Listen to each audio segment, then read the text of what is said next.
Periyar Maniammai Institute of Science and Technology, Tanjavur. We are the future. இந்தியாவில் வெற்றிகரமாக இயக்கப்பட்டு வரும் வந்தே பாரத் ரயில்களை வெளிநாடுகளுக்கும் ஏற்றுமதி செய்யும் நோக்கில் இந்திய ரயில்வே புதிய முயற்சியில் ஈடுபட்டுள்ளது. இதற்காக சர்வதேச சந்தைகளுக்கேற்ற வகையில் 1.435 மீட்டர் என்ற நிலையான அகலப்பாதை கொண்ட வந்தே பாரத் ரயில் வடிவமைக்கப்பட்டு வருவதாக ரயில்வே துறையில் ஏற்றுமதி நிறுவனமான ரைட்ஸ் தலைவர் மற்றும் மேலாண்மை இயக்குநர் ராகுல் மித்தல் தெரிவித்துள்ளார். இந்த புதிய ரயில் தற்போது வடிவமைப்பு மற்றும் மேம்பாட்டு கட்டத்தில் உள்ளது. முதல் ஏற்றுமதி ஆர்டர் கிடைத்தவுடன் உற்பத்தி தொடங்கப்படும் என விளக்கம் அளிக்கப்பட்டுள்ளது.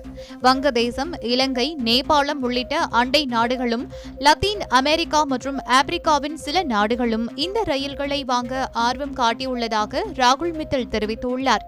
வந்தே பாரத் ரயில்களை வாங்க விருப்பம் தெரிவித்துள்ள ஒவ்வொரு நாட்டிற்கும் சோதனை இயக்கத்திற்காக குறைந்தது ஒரு ரயில் தொகுப்பை அனுப்பும் திட்டத்தை ரைட்ஸ் பரிசீலித்து வருகிறது. உள்நாட்டு தேவைகள் போதுமான அளவு பூர்த்தி செய்யப்பட்ட பிறகு ஏற்றுமதி நடவடிக்கைகளை தீவிரப்படுத்த திட்டமிடப்பட்டுள்ளது. தொடக்க கட்டத்தில் இந்தியாவில் பயன்பாட்டில் உள்ள 1.676 மீட்டர் அகல பாதைக்கான வந்தே பாரத் ரயில்களையும் அண்டை நாடுகளுக்கு ஏற்றுமதி செய்ய முடியும். குறைந்த உற்பத்தி செலவு இந்திய ரயிலின் முக்கிய பலமாக கருதப்படுகிறது. 16 பெட்டிகள் கொண்ட ஒரு வந்தே பாரத் ரயில் தொகுப்பை தயாரிக்க சுமார் 130 கோடி முதல் 150 கோடி ரூபாய் வரை செலவாகும் என மதிப்பிடப்பட்டுள்ளது. மேக் இன் இந்தியா திட்டத்தின் கீழ் உருவாக்கப்பட்ட வந்தே பாரத் ரயில்கள் தற்போது இந்திய ரயில்வேயின் முக்கிய அடையாளமாக மாறியுள்ளன.